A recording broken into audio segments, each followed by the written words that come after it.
भगवती नंदा का भी दर्शन किया। देवी वहीं एक गांव पड़ता है नौटी, वहां भगवती नंदा विराजमान है, हम लोगों की इष्ट देवी हैं।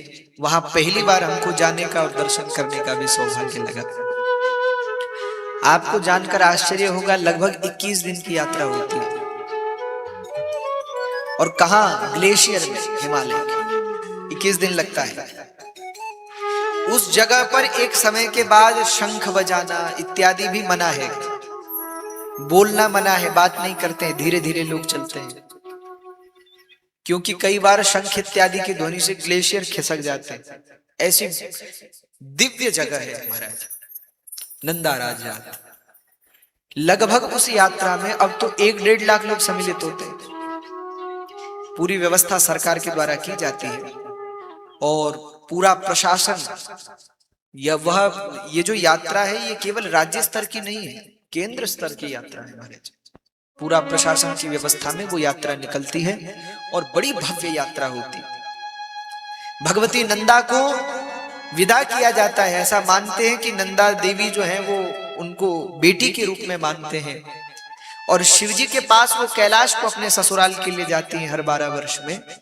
तो उनको एक भेड़ पर बिठाकर, ये भी बड़ी अद्भुत बात है यदि आपने सुनी, हर 12 वर्ष में एक ऐसी भेड़ वहां जन्म लेती है महाराज जिसके सिर पर 4 सींग होती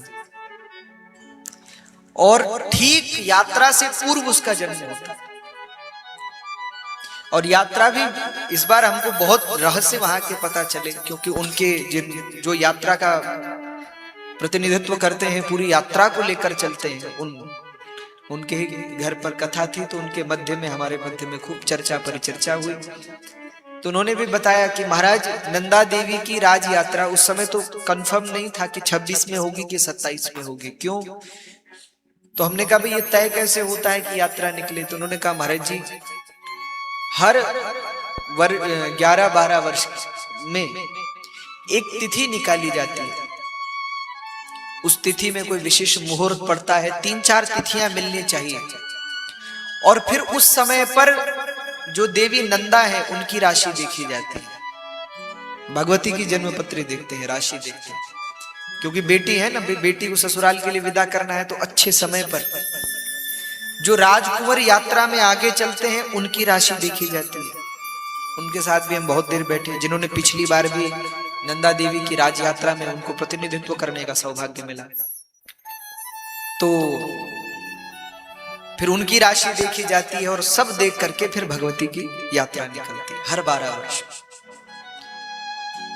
और भगवती को ऐसे सजाया जाता है जैसे बेटी को ससुराल के लिए विदा करते हैं, सोना चांदी जो जिसकी श्रद्धा है वैसे भगवती का श्रृंगार करके भगवती को भेड़ पर विराजमान करके फिर भगवती की यात्रा निकलती है।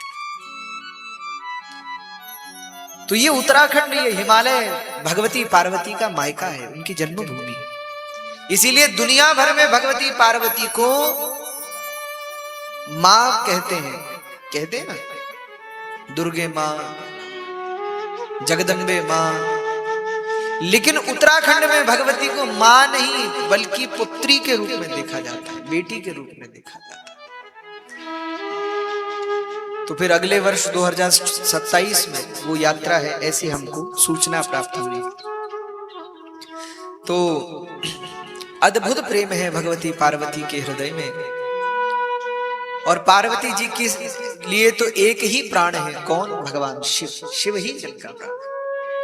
श्री पार्वती जी भगवान शंकर के लिए गाती हैं। आइए आप और हम भी एक सुंदर से भाव के साथ और फिर इस कथा में प्रवेश करेंगे, आगे की कथाओं का श्रवण करेंगे।